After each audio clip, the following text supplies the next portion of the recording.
Hi, it's Barb from Coach House Designs, and today I'm going to talk to you about one of my newer patterns called Halloween is Coming. It is a Halloween wall quilt with a bunch of ghosts appliqued on the top of it, and I just wanted to give you a little help on how to place the ghosts on top. Here is a digital image of what the quilt will look like when it's done. So as you can see, there's 6 ghosts, and we're going to be talking about this ghost here, here, and here. The reason why they're special is because part of the edge of the ghost is sewn into the seam of the quilt, and I just want to give you a heads up on the best way to line that up. These are the 2 sheets from the pattern which have the templates on them for ghosts A and C. This is ghost A, and there's a straight line across the bottom, and it's that straight line which is going to be caught in the seam allowance. When you trace the template onto fusible web, you will place it on top and trace the line all the way around.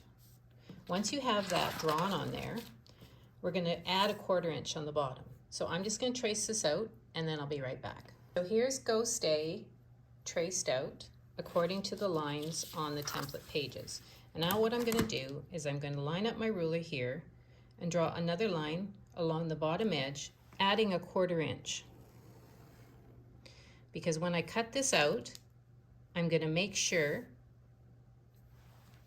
that I have this extra bit of edge on here so I can use that to line it up with the edge of the background fabric, which will help with the placement of the ghost and will allow the edge of the ghost to be caught in the seam so it doesn't come undone later. This is the template for ghost C, and as you can see on this one, there's a line on the left edge of the ghost. We're going to do the same thing, trace it out as is on the paper, and then use your ruler to add an extra 1/4 inch along this edge. The instructions on how to do this are located on the template pages for both ghost C and ghost A. Here is the ghost template A traced out with the 1/4 inch added onto the bottom. I have then cut the template from the fusible web sheet, leaving a generous edge around it so that when I fuse this to the wrong side of fabric 10, I can then cut out the shape along the drawn line, as that is the size of the ghost that I want to create. I'm going to now go to the iron and fuse this to the back of my fabric, and I'll be back. The fusible template has now been fused to the back of fabric 10, and now I'm going to cut out along this line, and not the first one that I drew, but the second line at the bottom, which gives me the extra 1/4 inch at the bottom of the ghost that's going to get lined up with the edge of the background fabric.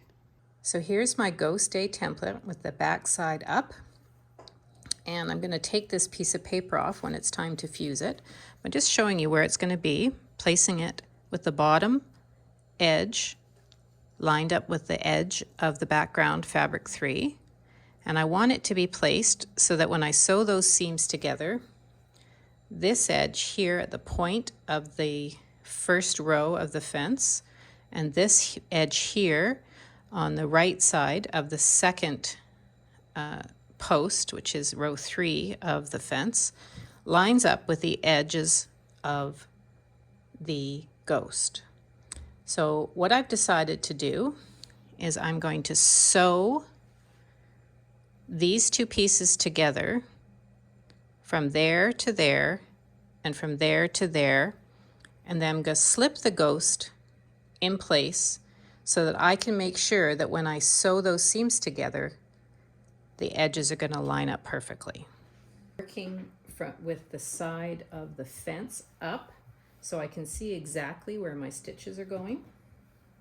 So I'll just start on this end and do my 1/4 inch. It's always good to sew from the back too, because then you can see where the point is when you've got points with triangles, and then you know that you're not cutting off your top of your point.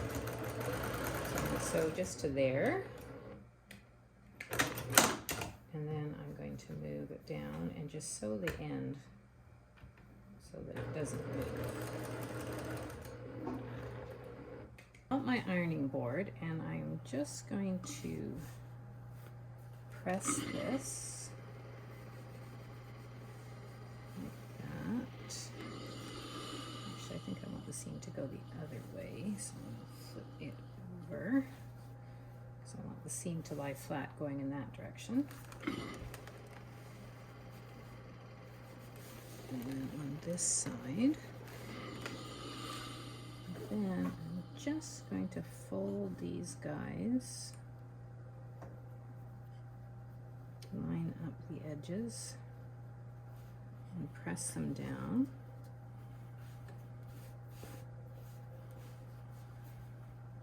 So I can get a good picture of what it's going to look like when it's sewn together. And I flip it over.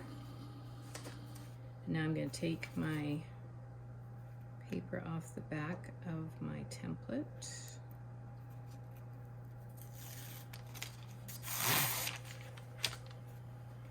And stick my ghost down in here.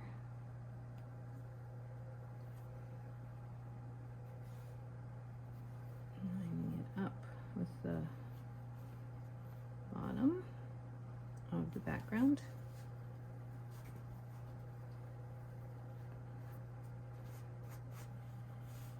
Make sure it lies flat. And there, that looks pretty good. So these line up, so I know that's a good placement. So I'm just going to place this and fuse this down. And then when I go back to sew that seam, I know that the ghost is in the right spot. So I'm just going to go to my sewing machine and sew that down. And now you can see the ghost is attached. It lines up perfectly, and we're ready to do the other ghosts.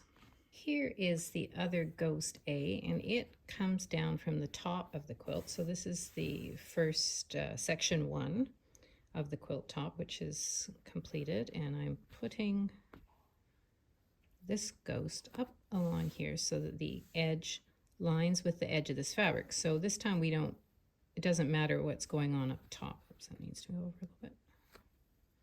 Doesn't matter what's going up top, so we just have to line it up with that edge and fuse that on like that. Finally, I have the ghost C, which I added the extra 1/4 inch to the side along the straight line, and I'm just going to line that up with the edge of the background fabric, fuse that in place, and put the eyes on and finish this quilt. I hope this demo video has been helpful and that you enjoy this pattern. And if you're coming to this after the fabric is no longer available, my app, located at app.fabswitch.com, allows you to switch out the fabrics used in the original pattern with your own selections and print out a colored version of your fabric choices along with the fabric requirements with that.